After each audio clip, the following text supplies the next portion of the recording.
vamos a tomar contacto en esta oportunidad con Cristian Berard, el CESO. ¿Qué es el CESO? Que elabora en materia de economía social. Hacen un seguimiento permanente de precios, hacen un seguimiento permanente de consumos, de alquileres también, en la ciudad de Rosario y en la zona sur de Rosario. Y en este caso, elaboran permanentemente todas las semanas un informe respectivo, como así también de las posibilidades económicas en lo inmediato, no de la macroeconomía. Y no tienen soluciones como aquellos neoliberales que pareciera que todo lo solucionan en un laboratorio. Esto no se soluciona en un laboratorio. Se soluciona en la práctica con acciones de gobierno y políticas de gobierno. Cristian Berardi, ¿cómo te va? Buenos días, buenas tardes, buenas noches. Hace mucho que no nos vemos, ¿eh? Y estás barbado ahora, ¿eh? Hay un poquito de la barba, ¿no? La cuarentena hace estos efectos. Bueno, escúchame una cosa. El último informe de ustedes, el anteúltimo era sobre precios en los súper, que lo hicimos con Selina Calore. Y ahora, en tu caso, vamos a desglosar un informe sobre consumo. ¿Qué significa consumos, Cristian? Bueno, el consumo es lo que adquieren todas las personas, todos los agentes económicos en cuestión de bienes y servicios en la economía. En este caso, nosotros tenemos un informe que es los principales indicadores de consumo en la provincia de Santa Fe, y de alguna manera esto releva la actividad económica, si es positiva o negativa, dependiendo, bueno, cómo se nos reflejan los indicadores mes a mes. En este caso, para Santa Fe, nosotros estamos relevando la inflación de supermercados, el consumo y la venta real en supermercados, el consumo de cemento Portland, que es un indicador muy bueno de la construcción. El patentamiento de autos es otro también indicador importante para la economía, refleja un poquito la actividad comercial en este rubro. Y el consumo eléctrico, que esto nos da un indicador bastante más macro de cómo viene la actividad tanto industrial como comercial. Bueno, en estos tiempos de pandemia, la realidad es que los indicadores han dado un poco y bastante a la baja con algunas sorpresas importantes. Bueno, imagino yo que uno de los grandes consumos que ha caído es el tema compra de automotores, por ejemplo, ¿sí? Exacto, sí. No existe la salida hoy a bares y restaurantes, que sería una recreación por parte de la familia, concretamente el cafecito, etcétera, etcétera, ¿sí? Sí. Por ejemplo, autos que vos me dijiste, que es la sorpresa, tuvimos un patentamiento para lo que fue a nivel provincial en el mes de abril de, digamos, un nivel récord piso, que es 381 autos solamente patentado en toda la provincia de Santa Fe. Es un indicador que, digamos, en abril cayó contra el mismo abril del año 2019 un 88%. Y hay que tener en cuenta que abril de 2019 había sido un año también desastroso para lo que fue el patentamiento de autos con respecto a abril de 2018, que había sido un mes, uno de los mejores meses también. Es decir, que de un año malo que fue 2019, tenemos un retroceso de casi el 90% en el año 2020. Bueno, esto se da naturalmente por la inhabilitación que tienen y todo el periodo de pandemia, por el aislamiento social, que no se podían consumir, o directamente era muy difícil consumir estos bienes que directamente no son de primera necesidad, como los alimentos. Bueno, ¿qué te dice el consumo de cemento, por ejemplo? La obra. Bueno, y la obra estuvo parcialmente o casi, por lo menos la obra pública, totalmente inhabilitada, es decir, paralizada. El consumo a granel bajó también un 90% interanual, con lo cual la mayor parte de venta a granel se proporciona por la obra pública, y la obra pública, como sabemos, está paralizada también. Las bolsas de cemento Portland, digamos, que reflejan el consumo minorista, que son las obras privadas, que están también, digamos, de alguna manera canceladas o inhabilitadas. Bueno, refleja todo este parate en el sector de la construcción. Un sector que es muy dinámico en cuanto a mano de obra. Digamos, absorbe muchísima mano de obra en la economía. Entonces, al tener la obra pública y la obra privada paralizada, bueno, el sector realmente ha dado estos indicadores muy, muy bajos. ¿Y el consumo energético, Cristian? Bueno, en el consumo energético también en abril ha sido a la baja, no ha sido con estos indicadores como en la obra de construcción, que ha sido de un 90%, pero sí, lo que sí tenemos es un menos 11,5% en lo que es la actividad privada, perdón, en la actividad en general de consumo eléctrico. En este caso, nosotros tenemos que veníamos con un marzo con un 9,3% positivo. O sea, había crecido la actividad tanto industrial como en los comercios, en los grandes comercios. Ahora, al tener los grandes comercios, como vos mencionabas, que son los bares, o la gran cantidad de bares, de comercios, digamos, tanto mayoristas como minoristas, uno lo refleja en los centros tanto de Rosario como de Santa Fe, que están todos cerrados, en algunas localidades de Santa Fe sí han estado abiertos, pero bueno, se refleja mediante las grandes zonas urbanas, han estado cerrados. Y bueno, esto ha dado un consumo eléctrico mucho menor. Y en las industrias, que también ha tenido un gran parate, digamos, con una economía que viene, yo no diría deprimida, sino reprimida, porque tenemos digamos, condicionamientos legales y macroeconómicos que no están dejando que la economía, digamos, esté en su plenitud o en una senda de crecimiento, sino que, bueno, cuestiones tanto legales como propiamente de la salud, bueno, han dado que esto haya surgido este parate y por lo tanto tengamos un menos 11% en lo que ha sido la actividad de consumo eléctrico. Ahora, hablando de normalidad, si se puede hablar de normalidad, todo lo que hace a consumos, lo que se mantiene más o menos son los supermercados. ¿Ha crecido, decrecido el consumo en super? Que es lo esencial, digamos, para vivir, para alimentarse. Sí, exacto. Mira, nosotros venimos relevando lo que es el consumo de ventas reales. O sea, comparamos las ventas nominales en pesos, o sea, con la inflación siempre crece, pero lo comparamos con la inflación de ese mismo mes. Bueno, entonces eso nos da las ventas reales. A las ventas nominales le restamos la inflación. Bueno, en enero venían un menos 12,6%. Los meses anteriores también venían en franco retroceso. ¿Por qué? Porque los condicionamientos de inflación y ventas nominales siempre eran en negativo. Ahora, en enero me dio un menos 12, nos dio un menos 12. Sí, en enero. En febrero ya un menos 7%, es decir, había una caída, pero mejoraba de menos 12 a menos 7. Y en marzo, que es el último dato que nosotros tenemos, da un menos 6,7%. Es decir, que con 15 minutos, con 10 días aproximadamente de lo que fue el aislamiento y todo el mundo volcado al consumo de alimentos, de alguna manera reflejó este crecimiento por ese lado, pero también un decrecimiento por el lado de las ventas en los súper, que no son de condiciones esenciales. Es decir, que hubo un intercambio. Ese intercambio no lo podemos reflejar nosotros, a ver cuál es la composición, cuál más creció y cuál más bajó, pero de alguna manera los elementos esenciales pujaron a la alza y los demás elementos, bueno, han pujado a la baja. Es decir, en abril vamos a estar posiblemente, todavía no lo tenemos, este dato, siempre viene con un mes de rezago, posiblemente también tenga algún condicionamiento de este decrecimiento, es decir, venían decreciendo pero con un nivel cada vez inferior, es decir, la brecha entre inflación digamos, y venta en súper cada vez iba achicando. Entonces posiblemente tengamos para el mes de abril, bueno, un nuevo margen negativo, pero mucho menor a lo que fue en marzo. Bueno, tengo una última. Sí. Yo sé que sobre la economía, el consumo y en un momento de crisis tan serio que vivimos, no se pueden hacer perspectiva ni futurología. ¿Ustedes qué piensan? Que una vez que se vuelva a la normalidad, a la nueva normalidad, es decir, cuando se comience a producir, a mover todo eso, va a ser una explosión, todo el mundo va a salir a comprar autos, todo el mundo va a abarrotar, va a colapsar los supermercados, que se van a abrir las tiendas, que esto de aquí y de allá, indumentaria. ¿Cuál es la perspectiva que ustedes ven, ya que son muy, pero muy serios en materia de economía social?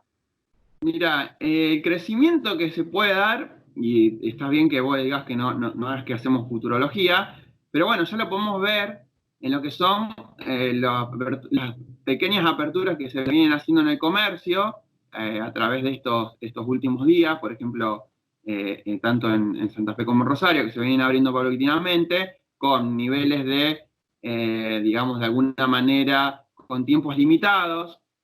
Bueno, digamos, los consumos en estos comercios no ha crecido exponencialmente. Primero porque sigue una cierta alerta de si no vamos a gastar lo necesario y el dinero también. ¿En qué lo gastamos? ¿En alimentos? ¿Hacemos alguna previsión y guardamos un poco de dinero? Bueno, apenas llegamos y volvamos a esa nueva normalidad, como bien vos las mencionás, porque vamos a tener una normalidad bastante diferente a la anterior, yo no creo que haya, y desde el CESO creemos que no va a haber una explosión, o sea, no va a haber una curva que baja y sube de golpe, o sea, una V corta. Sí va a haber una U, posiblemente, con un crecimiento paulatino, y a medida que todos vayamos teniendo de alguna manera esa sensación de que no vamos a volver a retroceder, y bueno, también el consumo viene por el lado del dinero, como decís vos, de los salarios, y bueno, la reincorporación de nuevos puestos de trabajo, o digamos, de alguna manera van a reactivar la economía, pero sí creemos que va a ser paulatinamente. Ya lo creo. Hay zonas productivas en la provincia, por ejemplo, Rafaela, Reconquista, el Gran Rosario, Frank, cerca de la capital, que es una fuente muy rica, digamos, de la industria láctea, están trabajando a pleno, están incorporando personal. Pero es verdad, esta explosión que todos piensan que se va a producir, que de aquí y de allá, es prácticamente imposible. No se puede hacer futurología. Y yo te agradezco sinceramente, Cristian, y a todos los que componen, que son técnicos y técnicas muy, pero muy bien preparadas, son economistas, para elaborar, digamos, semanalmente este tipo de informes y llevarle, digamos, un panorama a nuestra población. Cristian, como siempre, un abrazo, nos estamos viendo. Bueno, gracias.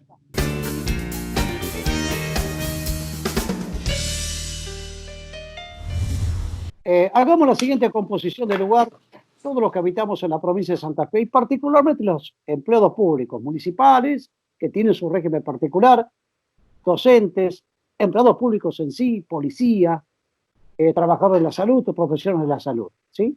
Está todo bien. Macri, que nos mató económica y socialmente en el país. Productiva, laboralmente, todo. La pandemia. Y ahora bolsillos flacos. ¿Qué opina Claudio Leoni de todo esto? ¿Bolsillos flacos para los trabajadores municipales también? No, creo que hay que dejar en claro, como vos lo remarcás, nosotros no entramos en la pandemia en una situación económica saludable, todo lo contrario, veníamos de una crisis de naturaleza histórica, como ha quedado demostrado en la Argentina en materia de endeudamiento externo, caída del salario real, cierre de industria. Eso destruyó el sistema de recursos para el Estado. Era natural que fuera así. Además se agudizó con la firma del pacto fiscal entre Macri y Lifchin, que hizo generar una pérdida extraordinaria de recursos a la provincia y obviamente de los municipios y comunas. Hoy enfrentamos esta pandemia en una situación compleja donde veníamos de una crisis que se profundiza. Bueno, hubo un proceso de transición, hay leyes en la legislatura que fueron aprobadas que contemplan desde el endeudamiento hasta la posibilidad de asistencia financiera, y esto es lo que nosotros estamos reclamando para sentarnos en una paritaria. O sea, hay una situación compleja. Primero que no estamos siendo bien tratados por algunos intendentes y presidentes de comuna. Se han dado el lujo para ellos, pero con consecuencia muy compleja, porque encienden una mecha de bajar salario. Han buscado mecanismos de bajar una hora de trabajo, otro de descontar presentismo, pero la cuestión es que no están bajando el salario el 30%. Entonces esto está prendiendo una mecha, digo, porque si además de que no cobramos en tiempo y forma los salarios, si además no van a bajar el sueldo, si además no van a cumplir con los protocolos en materia laboral y siguen pagando, qué sé yo, a las ART, que son empresas privadas, bueno, esto lo tenemos que discutir en paritaria. Y naturalmente que tiene que haber una recomposición salarial, pero primero nos tienen que mostrar los números, porque si no, no hay plata, no es una respuesta seria en una negociación, y nosotros creemos que se sale de una crisis en forma conjunta con diálogo social. Si no, no se sale. No hay iluminados acá que se sienten en la caja y digan, no, yo pago lo que puedo, y no, tenemos que entre todos ver cómo repartimos los esfuerzos, ¿no? No, y hablando del poderío gremial, el poderío gremial de la FETRAN que es el caso tuyo, que la presidís a nivel provincial, es muy importante. Salimos de nuestro domicilio, lo primero que pisamos nosotros es territorio municipal. Por estos días se está convocando la paritaria, tienen algún contacto, se están reuniendo informalmente después de aquella famosa reunión entre todos los gremios estatales, incluidos ustedes, con Omar Perotti. No, nosotros teníamos el compromiso de tener una reunión de paritaria la semana pasada. O sea, el propio secretario de Fortalecimiento Institucional nos había asegurado una reunión. Bueno, ahora tenemos previsto ver si podemos reunirnos esta semana, si no vamos a hacer un plenario de secretario virtual, ya lo vinimos probando por regionales, anduvo muy bien, con alta participación, y vamos a resolver cuáles son los caminos que tenemos frente a situaciones que no queremos que se empeore. El mes pasado hubo 18 municipios que no pagaron en tiempo y forma, más de 45 comunas, y estamos en el frente de batalla, es como estar en la lucha y no te llegan las balas, ¿viste? Este es el problema que estamos viviendo en el sector municipal, ¿no? Bueno, yo no tengo sospechas, tengo información. Me imagino que ustedes también la deben tener. Omar Perotti cobró tuvo una muy buena recaudación hasta el 15 de marzo próximo pasado. Tiene una importante transferencia de fondos del gobierno nacional. Ahí me lo decía su colega Pedro Bayúgar, que de 12 mil millones de pesos que paga en materia de sueldos la provincia de Santa Fe, 8 se los aporta directamente el gobierno nacional, ¿sí? Ahí los intendentes están reclamando transferencias de los ATN, ¿sí? Sí. Todo indicaría que la plata está. ¿Y dónde está? ¿Depositada en plazo fijo? ¿Qué están haciendo con la plata? Bueno, esto es lo que nosotros queremos, por eso pedimos paritaria, ¿no? No nos vamos a limitar exclusivamente a la discusión salarial. Queremos saber dónde están los recursos, cómo se van a transferir, porque mínimamente se necesita certeza respecto de esto. Ya hay una deuda, arrastra una deuda, el propio Omar Perotti en la Comisión de Transición ya había anunciado una deuda cercana a los 3.000 millones de la gestión del IFCHI a municipios y comunas. Ahora hay un compromiso del Gobierno Nacional de 120.000 millones para todas las provincias, de las cuales Santa Fe va a estar cerca de los 10.000 millones, y en este sentido ya recibió parte de la coparticipación, de los ATN. Creemos que son cerca de 3.000 millones, no tenemos exactamente la información, que tampoco fueron distribuidos a municipios y comunas. Si no hay claridad en esto, si no hay sinceridad en cómo está la situación de la provincia, lamentablemente no nos dejan margen para tratar de encuadrar esta situación que se pone cada vez peor, ¿no? Obviamente que es imprescindible que se hable con los trabajadores, que se hable con la dirigencia sindical. Nosotros a Perotti le pedimos integrar los comités de crisis. Tampoco se integró a los trabajadores que estamos metidos en los problemas concretos de la lucha contra la pandemia. No estamos en los comités de crisis. Y tenemos que salir a controlar precios. ¿Cómo se puede controlar precios si no cobraste los salarios, si no tenés aumento? Es una cosa que no... Me parece que hay falta de coherencia. No cuaja. Claro. Mire, yo, el último fin de semana pasado, una conferencia, digamos, maratónica del gobernador de la provincia, estuvo bien, respondió a más de 40 medios, entre ellos, incluido quienes habla. Le pregunté precisamente para la paritaria, y bueno, que cuando te dicen, y bueno, qué, es que el tema no tiene solución. Pero ahora yo digo una cosa, repito, ustedes están en la primera línea, le han reclamado 3.000 pesos como el resto de aquellos que están en la primera línea, trabajaron en la salud, otros pusieron en la salud. Venimos golpeados, pero malamente, del gobierno anterior. Encima la pandemia. Es burlarse de la gente, decir que no tengo plata. No. Hay que encontrar una salida, ¿no? Sí, no es el momento de ser un administrador eficaz de los recursos del Estado, porque si no, el gobierno nacional no estaría emitiendo, no estaría cerrando la salida de divisas. Se están tomando medidas tendientes a que el Estado pueda reparar la problemática que genera la pandemia y la crisis que veníamos arrastrando. Yo creo que esta provincia tiene los instrumentos para hacerlo, el gobernador lo tiene que llevar adelante, ¿no? Si no, nos van a poner a todos en una situación que no buscada, pero es conflictivo. Yo te digo, ¿te imaginas lo que ir a controlar precio cuando no cobraste los salarios? Y cuando no tenés un aumento de salario y te tenés encima, tiene que... Pero no. Te digo, situaciones como la obligación que tienen los municipios de controlar establecimientos en materia de aplicación de protocolos. Y vos a veces no tenés ni alcohol en gel ni barbijo y va a ir a controlarlo. Estas son las cosas que salen al revés. Entonces, pero cuidado con la gente, no se en broma, la gente, nosotros, la gente ha soportado muy bien, y además ha respetado muy bien la cuarentena y la pandemia en la provincia de Santa Fe. Pruebas al can, están los Sí, resultados sí. concretos, pero con el bolsillo se lo está llevando, en esto no quiero ser apocalíptico, no por el estilo, se está llevando a la gente y particularmente al trabajador, a ustedes los trabajadores municipales, que tienen todo un espectro provincial, se lo está llevando a situaciones explosivas. Porque supongamos, no vamos a decretar una huelga, vamos a esperar. La gente misma va a salir a reclamar a la calle. La gente misma, Claudio. Es así. Bueno, pero eso lo tienen que entender. Nosotros en el plenario lo que vamos a hacer, si no tenemos una respuesta, si no hay diálogo, es decir, bueno, quedamos liberados a que no se cobran los salarios en tiempo y forma. Mantendremos una guardia mínima, pero habrá que salir. Yo lamentablemente, si no desde que empezó la pandemia y de antes que venimos reclamando un diálogo profundo con los intendentes y gobierno provincial, y no lo tenemos. Entonces, no tenemos respuesta para llevarle a nuestros representados si no tenemos la discusión con el gobierno de la provincia y con los intendentes. Nos dejan sin respuesta. Entonces, la única respuesta que tenés es salir al conflicto social. Bueno, Claudio, vamos a estar muy atentos a todo lo que ocurra. Esperemos que recapaciten, que la plata no aparezca por ahí en un plazo fijo, pensando en el próximo año. Claudio, esperemos que no. Esperemos. Igualmente. Gracias por todo. Gracias Chao, Claudio. Chao, Chao, Claudio.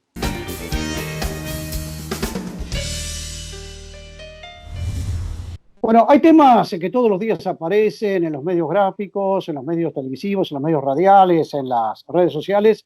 El famoso tema de la conectividad, pareciera que lo hemos descubierto ahora. No todo el mundo tiene acceso a la conectividad como la tenemos en este momento con el diputado provincial del Frente Renovador, Oscar Cachi Martínez. Nosotros decimos Cachi, repito una vez más, porque nos conocemos hace muchísimos años, incluso conozco a su familia, conozco a su hermana, a su mamá, a su papá, nos conocemos hace muchísimos años. No es que seamos viejos, tenemos experiencia. Toda una familia, digamos, que viene de raigambre popular. Diputado, ¿cómo es este tema de la conectividad? Todo el mundo habla, pero no todos tenemos acceso. Y usted se ha preocupado respecto a este tema. Sí, efectivamente. Bueno, todos sabemos que Internet ha cambiado al mundo y la vida de la gente, y creo que en esta pandemia ha quedado claramente evidenciado, ¿no? Pero para poder construir igualdad para todos es necesario tener Internet para todos. Y si no, preguntémosle al chico que hoy se tiene que formar a través de un cuadernillo que se le otorga cada 15 días, la enorme desigualdad que padece con el chico que tiene un dispositivo electrónico y la posibilidad de conectarse con su docente o el sistema educativo. Por eso nosotros, lo que en su momento fue un compromiso electoral, hoy lo hemos plasmado en la presentación de un proyecto de ley que es Santa Fe Conectada, que es producto de un enorme consenso respecto de la necesidad de que el 100% de los santafesinos tengan acceso a Internet en el 100% del territorio, a partir de entender que justamente el acceso a Internet de calidad es un derecho humano.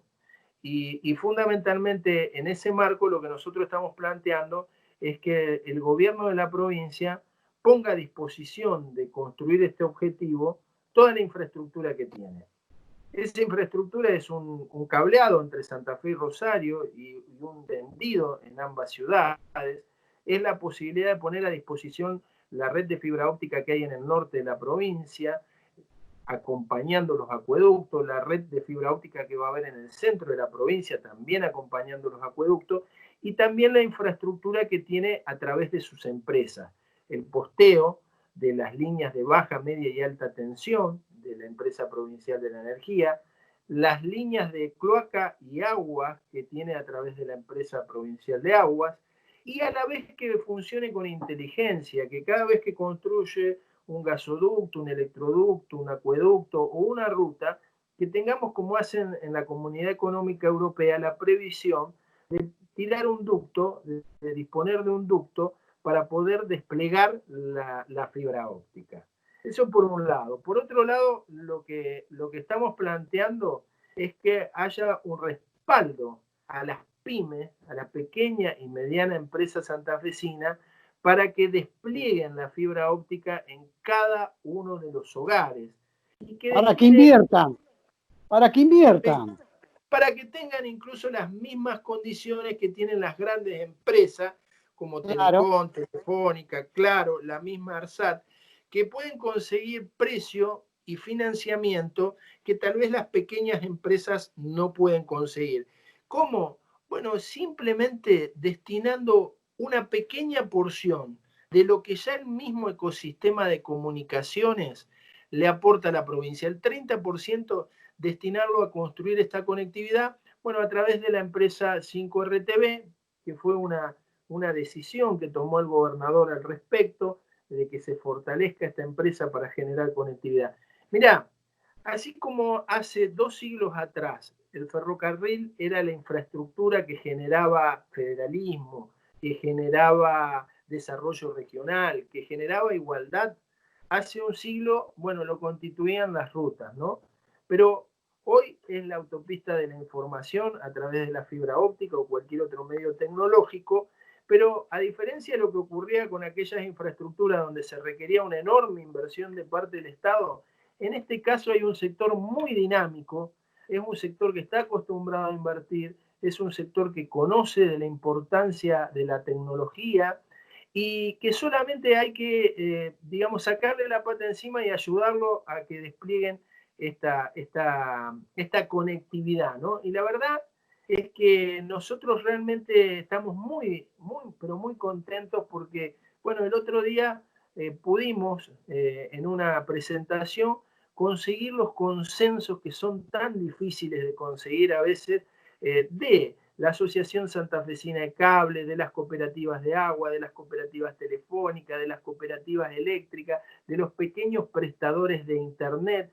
Tuvimos el acompañamiento y el consenso con el organismo de control a nivel nacional, que es el ENACOM, el ARSAT, que tiene enorme cantidad de kilómetros en el ámbito de la provincia, y hasta estuvieron las grandes empresas, que también están interesadas en que haya conectividad para poder brindar sus contenidos. Y la verdad que también hemos logrado algo que no es tan sencillo, que es el acompañamiento de numerosos bloques de diputados. 22 diputados firmaron el proyecto, el interbloque de Juntos, del Justicialismo y el Frente Renovador, el bloque Somos Vida, el bloque Somos Vida y Familia, el bloque que conduce Giustiniani, el progresista que conduce del Frade, hasta la gente de Todos por el Cambio nos acompañó, y en el día de esta presentación estuvo Miguel, el ministro de Miguel Lichi, que era Garibay, que fue Garibay, y que también, digamos, con la experiencia que tiene, ha entendido la importancia de esta infraestructura. La verdad que estamos muy entusiasmados porque esto, acompañado con la decisión del gobernador de prestarle atención al tema en su discurso del 1 de mayo, nos permite imaginar y pensar que podemos en la provincia de Santa Fe construir amplios consensos. Ayudó también, ¿no?, la presencia de las autoridades educativas, estuvo el rector de la Universidad de Rosario, los cinco decanos de la Universidad Tecnológica, estuvo la gente de la Universidad del Siglo XXI, el decano de la Universidad Abierta Interamericana. Realmente creemos que hay un clima, y la verdad es que estamos convencidos que tiene que ser por ley. ¿Por qué? Porque, bueno, más allá de que uno haya sido el autor inicial de una iniciativa en este sentido, por haber estado en el ARSAT o en el ENACOM, o haber conocido el tema de las comunicaciones cuando estuve vicepresidente de la Comisión de Comunicaciones del Congreso de la Nación, o más allá de la gestión, de una gestión que quiere ponerle énfasis a esta cuestión, el hecho de que se constituya con una ley es lo que permite que se constituya en una política de Estado, y que efectivamente, como decimos nosotros, entendamos que aquí hay una necesidad, y donde hay una necesidad hay un derecho, y es el Estado el que tiene que garantizarlo. Mira, Cachi, tenía un montón de temas, pero con esto me robaste la nota concretamente. Yo creo que es importantísimo. Probablemente la próxima semana quedan temas pendientes, como por ejemplo veda pesquera, un tema que se ha calmado en los últimos tiempos, que es el tema de la liberación de presos en la provincia, para averiguar cómo se actuaron desde la justicia concretamente. Probablemente la próxima semana te convoquemos nuevamente, ¿eh? Y otro tema que pueda surgir. Sé que este tema de la conectividad no va a morir en un mero proyecto, una mera intención escrita o online. No. Sé que la vas a seguir con tu inquietud como diputado provincial. Abrazo, Cachi. Gracias por todo. Bueno, un gran abrazo y de verdad que generar conectividad es generar justicia social y federalismo 3.0. Un saludo enorme a vos, gracias por permitirnos dialogar con la audiencia del canal y un saludo enorme y afectuoso para cada uno de ellos.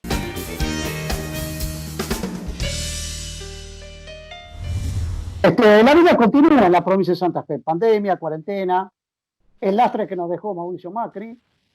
Es todo muy grave, muy serio, muy delicado. Va a ser muy difícil salir, ¿eh? Pero ¿por qué decimos que la vida continúa? Hay casos emblemáticos en la justicia.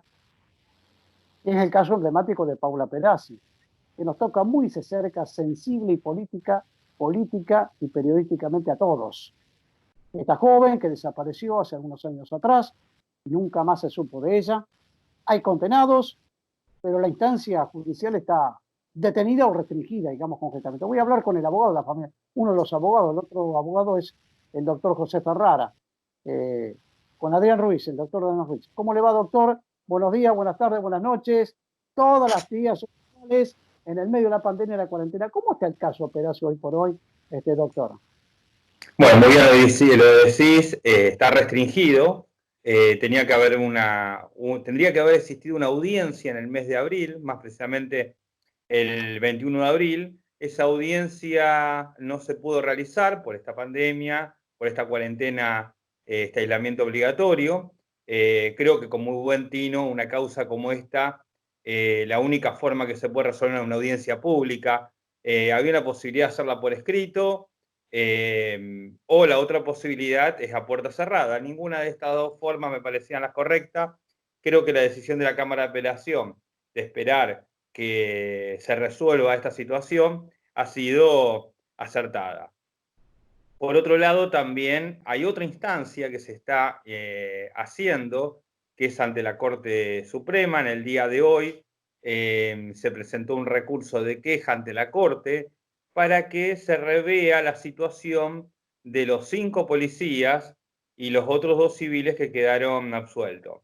Recordamos a la audiencia que han quedado por el beneficio de la duda, y la Cámara de Apelación, que considero que ha tenido una muy buena resolución, pero le erra en esta situación, al no considerar que existe una estructura desaparecedora. La estructura desaparecedora, que fue muy criticada por las defensas de los policías, no es un término antojadizo que ha tomado la Fiscalía o esta querella, sino surge de los estudios que han realizado el equipo argentino antropológico forense, de los cuales Juan Nóbiles fue uno de los testigos en el juicio, y nos ha expresado que en San Lorenzo, nada más en la unidad regional 17, esa unidad regional 17 de tan mala visión que tiene la comunidad, hoy intervenida, existe en ese lugar una estructura desaparecedora. Una estructura desaparecedora que se relaciona en los años más oscuros de la República Argentina y llega a la actualidad. Pensemos que en este momento también hay condenados del gobierno militar porque formaron parte de esa estructura desaparecedora, y en la actualidad lamentablemente sigue siendo, como dice Alberto Fernández, esa parte de los sótanos de la democracia.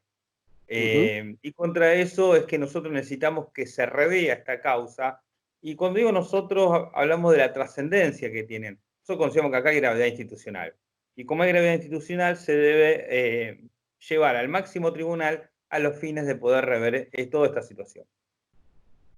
¿Cómo está la familia Perazzi? ¿Cómo está Alberto, su señora, los hijos de Paula? ¿Cómo están hoy? Porque usted no solamente tiene un contacto profesional, sino tiene un contacto afectivo, digamos, con la familia Perazzi. ¿Cómo están ellos? Como nosotros decimos, cuidándonos. Cuidándonos en el sentido de esta cuarentena, que estoy totalmente a favor. Creo que lo demás sería una locura si estar en contra de esto, más allá que nos trae muchísimos problemas, pero son solucionables mientras tengamos vida. Después todo lo demás se va a ver y vamos a resolver. Y Alberto, ya una persona que está en un grupo de riesgo, Alicia también, son personas que Alberto ya cumplió los 70 años. Ambos se tienen que cuidar mucho porque son el motor de esta causa. Después lo serán sus nietos, o sea, los hijos de Paula. Pero por el momento los motores son los papás. Por lo tanto, cuidándose y para tener más fuerza que las vamos a necesitar. Bueno, dígame, Sí, siga, complete. No, estaba completo. Bueno, le digo, a ver, su experiencia como abogado en materia penalística, que es una materia muy, pero muy rica, y no cualquiera la hace, la materia penalística, como otras, digamos, materias, digamos, del derecho. Como abogado, y atento a la restricción que tienen ustedes como profesionales, y lo hablábamos recién, está totalmente restringida, digamos, la actividad en tribunales ordinarios y federales. Como abogado, ¿qué le dice a usted que esta causa probablemente pase, digamos, ya termine el año que viene con ese recurso de queja que han planteado en la Corte? ¿Qué le dice a usted su experiencia, doctor? Los años que estamos detrás de todo de esto, no sé si se va a terminar el año que viene, porque si logramos un buen resultado, se va a revisar y van a empezar nuevos juicios. Me parece que cuando ocurre una causa con esta trascendencia, con esta gravedad institucional, son juicios larguísimos, sobre todo para un sistema penal que no está acostumbrado, no está preparado y tampoco mucho no le interesa la persecución de estos delitos graves. Lamentablemente se hizo un sistema para que estén presos los ladrones de gallina, y cuando hay un poquito de complejidad se les complica muchísimo a los tribunales. En esta causa, por suerte, contamos con personas que han entendido de qué se trataba. En su momento fue el fiscal Camporini, después la doctora Iribarren, el doctor Trota, que son fiscales que entendieron, pero pasó mucho tiempo para que el propio doctor Tutau también interpretó lo que se trataba, la gravedad que tiene esta causa. Pero en la realidad, y eso es el peligro que está en la democracia, los tribunales, cuando ocurre una causa como esto, prefieren no seguirlo adelante e ir contra el estereotipo criminal, de aquella persona que generalmente nadie la reclama. Por eso las cárceles están llenas de chicos humildes que viven en barrios marginales. No es casualidad. Generalmente todos robos menores. Eso no le quita la violencia y por más que sean grotescos, no le quita que deban estar en prisión. Pero lamentablemente que los generadores de delitos graves, que son estas organizaciones criminales, generalmente pasan por un costado de la justicia penal o directamente no se la cruzan. Usted me lo dijo recién respecto al tema Perazzi. No se puede hacer la instancia a través de las redes sociales, online, directamente, pero en carne propia como profesional que ejerce, digamos, la profesión de abogado en este caso, sufren en carne propia como el resto de los profesionales este tipo de restricciones. ¿Hay alguna opinión respecto de ello? Se han presentado ante la Corte ustedes permanentemente. ¿Hay alguna opinión respecto de ello? ¿Cómo lo vive particularmente este tipo de restricciones? Bueno, las restricciones obviamente que nos complican, lo complican no solamente en el retraso profesional y en la economía de la mayoría de los colegiados que hoy reclaman en la forma de redes sociales, que es la única que se permite, y también nos deja un gran sinsabor de que se ha invertido muchísimo dinero en justicia, pero no se invirtió en los lugares que más se necesitaban. No se ha tecnificado lo que es la justicia laboral, no se ha tecnificado lo que es en materias de familia, muy poco se ha hecho con respecto a las violencias de género, no se ha invertido también en salvaguardar. Hoy tenemos uno de los delitos que más se escucha, son las mujeres o los hombres que sufren violencia de su pareja, pero sobre todo son mujeres las que lo sufren y no tienen un lugar para poder estar. Es una gran deuda que se tiene en justicia de esta democracia, en la cual, como antes lo fui expresando, siempre se resuelve para cortar el hilo por lo más delgado. La justicia penal se llevó todo el presupuesto, posiblemente por una interpretación que ha tenido el gobierno que desde Hermes Wiener en adelante, de que los conflictos se resolvían a palo, para decirlo de una manera, y no en forma buscando un consenso de justicia. no es casualidad que lo que ha venido después del 2008, 2009, que son las leyes de implementación, de un buen código que había hecho en el gobierno del doctor Obey, pero que se destruyó ese consenso de reforma para aplicar un plan que ha realizado la OEA para todos los países de Latinoamérica, sin importar su idiosincrasia. Nosotros copiamos un código en Chile, nos dijeron que Chile era el norte, y estamos viendo lo que ocurre en Chile.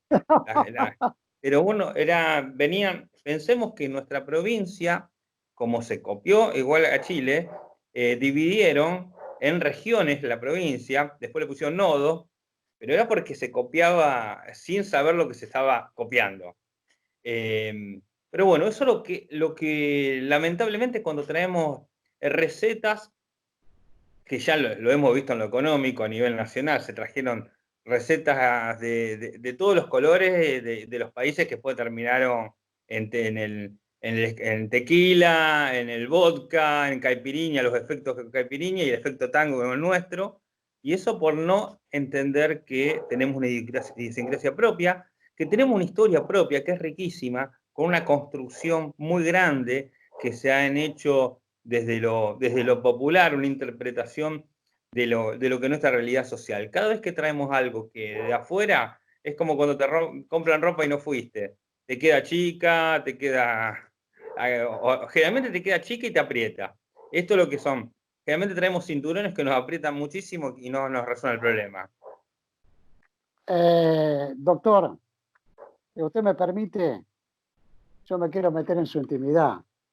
Bueno, voy a felicitar, a usted y a su señora, por Alvarito Ruiz. Por favor, lo quiero felicitar. Sí. Mi cariño y mi abrazo y mi respeto. Bueno, muy contento esta etapa. Tengo una hija de 21, ahora tengo un hijo de un mes. Las diferencias son grandes de edad, pero bueno, muy contenta la familia. Mi hija, la madrina de Álvaro. Bueno, mi cuñado es el padrino. Bueno, es una nueva, o sea, volver a empezar en esto que es hermoso, la paternidad, algo hermoso. Vuelven a hacer todos los perfectos. El pancito bajo el brazo, El pancito bajo el brazo. Duda, viene con el pan debajo del brazo y bueno, y sobre todo con una idea esperanzadora de cambiar este mundo para que sea mejor, por lo menos para nuestros hijos. Doctor, le agradezco infinitamente, un abrazo, como siempre. No, gracias a vos, Alberto. Te dejo un abrazo grande.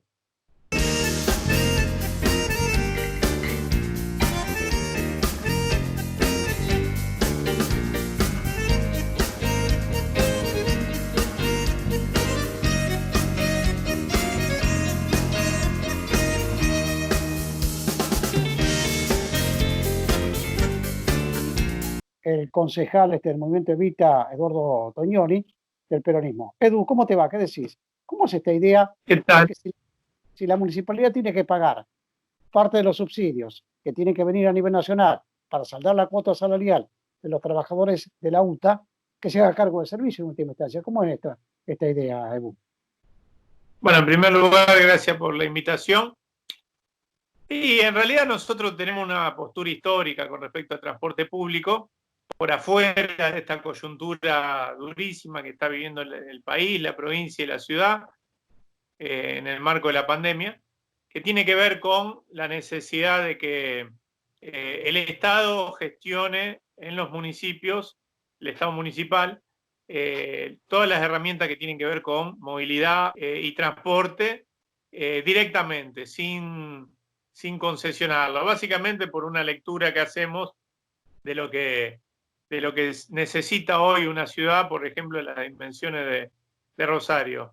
Dicho esto, entendemos que en este escenario, que es mucho más complejo que la normalidad de la que veníamos, pero que desnuda determinadas inequidades de esa normalidad, indudablemente hay algo, antes de dar la discusión con respecto a quién va a gestionar el nuevo sistema de transporte, hay algo que es más urgente, que tiene que ver con el salario de los trabajadores del sector, de los trabajadores y las trabajadoras.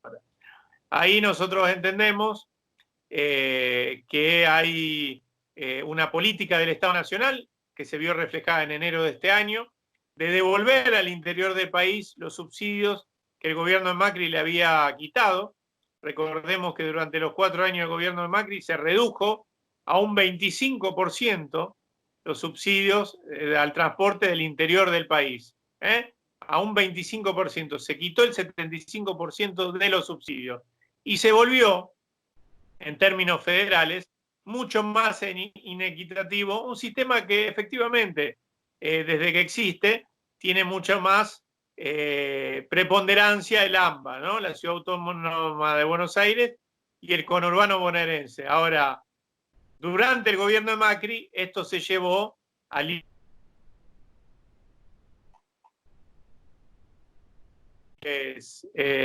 extremos. Nosotros entendemos que haciendo esa valoración y esa salvedad, haciendo esa valoración positiva de la intervención del gobierno nacional, que empieza en enero a recorrer el camino inverso al que había seguido el gobierno de Macri, bueno, más allá de eso, entendemos que estamos en un escenario totalmente excepcional, porque cuando empezábamos a recorrer un camino de justicia, de reparación para el transporte del interior del país, aparece la pandemia y las medidas que generan una brutal caída de uno de los factores que hacen al financiamiento del sistema. Uno es los subsidios del Estado en sus 3 niveles, y el otro es el corte de boletos, los usuarios.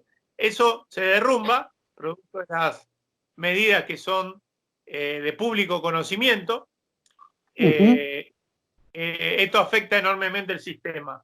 Bueno, ¿qué estamos planteando en esta excepcionalidad? Que el Estado Nacional estudie la posibilidad de, mientras dure esa excepcionalidad, abonar parte de los salarios con el programa de asistencia de trabajo y la producción, el 50%, como en otros rubros. El transporte público no está incorporado porque es un servicio subsidiado. Lo que nosotros entendemos que sí, que efectivamente es un servicio subsidiado, pero con una particularidad. Efectivamente trabaja durante la pandemia, pero trabaja a media máquina, por ser generosos, ¿no? O sea, hay que buscar alguna solución en ese sentido. ¿Los han escuchado ustedes en el gobierno nacional respecto de que se pague con los ATP el, digamos, salario de los trabajadores del sector? ¿Qué respuesta les han dado ante esta petición? No, hay una respuesta positiva en el sentido de que hay funcionarios del Estado Nacional que lo están trabajando y estudiando. Quien impulsa en el Senado de la Nación esta iniciativa es la senadora Sagnún, la senadora de nuestra provincia. Nosotros hablamos cotidianamente con Marilyn Sagnún y nos refiere que Culfas, el ministro de Producción, viene estudiando el tema, lo ha expuesto en una reunión con senadores y senadoras del interior del país que sostienen el mismo reclamo. Lo hemos charlado con funcionarios como Fernando Chino Navarro, de la Jefatura de Gabinete, que es quien cotidianamente habla con los intendentes del interior del país. Lo hemos hablado con el mismo intendente de la ciudad, que nos transfiere esa misma mirada, porque entendemos que más allá de alineamientos políticos partidarios, en este momento hay que dar una respuesta a la población frente a esta situación acuciante, ¿no? Bueno, a ver, vamos un poco más allá. Entraríamos a la nueva normalidad concretamente. ¿Qué municipalidades estarían en posibilidad de hacerse cargo, digamos, estructuralmente del transporte urbano de pasajeros? Yo lo que las veo ahora inmediatamente: Villa Gorgalves, San Lorenzo, Rosario, Santa Fe, Rafaela. No hay muchos para contar, Edu. ¿Ustedes están en la idea de que esto sea únicamente para la ciudad de Rosario o transmitirlo, digamos, para toda la provincia de Santa Fe? No, bueno, viene bien la aclaración. Nosotros sostenemos esto históricamente desde una lectura simple. El transporte urbano de pasajeros, pensado en términos comerciales, no es rentable, no es un negocio. ¿Cómo se ha vuelto rentable en los últimos años para los actores privados? Porque si no, se habrían ido hace mucho. Se volvió rentable resintiendo el servicio. Es decir, la única manera de que los números cierran es resintiendo el servicio, incumpliendo el pliego. Entonces, ¿qué planteamos nosotros históricamente? Que frente a esta situación, donde el Estado, en sus distintos niveles, dispone de grandes cantidades de recursos para sostener el servicio y donde en general las mejores prestaciones, al menos así en Rosario, las presta la empresa estatal en relación a las otras empresas. Bueno, nosotros creemos que hay que salirse de ese esquema y pensar en un esquema donde el Estado, por supuesto que va a tener que poner algunos recursos extras, pero con beneficio, como beneficio, la prestación de un servicio que realmente se acorde a las necesidades de nuestro pueblo, ¿no? Ahora, dicho esto, en esta coyuntura nosotros no estamos planteando la necesidad inmediata de avanzar en ese sentido. ¿Por qué? Porque estamos en el medio del río, estamos cruzando al otro lado, y mal haríamos en promover algo que generaría más incertidumbre. Nosotros planteamos que en el esquema existente, se empieza a discutir un nuevo sistema de transporte, que va a ser necesariamente distinto. Ahora, lo que sí estamos previniendo, y acá viene la discusión sobre el Estado, es que posiblemente, no porque lo quiera el Estado, no en el mejor de los escenarios, que es del que daba cuenta antes, un Estado haciéndose cargo y avanzando progresivamente en la gestión municipal de transporte, sino por la misma defección de las empresas privadas, puede ser lo que termine pasando, más allá de la voluntad del Estado. Pasó hace unos días en La Pampa, por ejemplo. Está dándose esa discusión en Catamarca, es decir, empresas privadas o que van al quebranto o que deciden, para no tener mayores pérdidas, después de haber ganado buenos recursos en etapas anteriores, deciden abrirse del sistema. Y esa ya es otra discusión. En una situación de debilidad, ¿cómo puede hacerse del servicio el Estado? Ahora, sea como sea el escenario que se viene, la nueva normalidad que le dicen va a requerir de repensar en su totalidad el sistema de transporte. Abrazo como siempre, Edu. Gracias. No, gracias a ustedes. Un abrazo muy grande.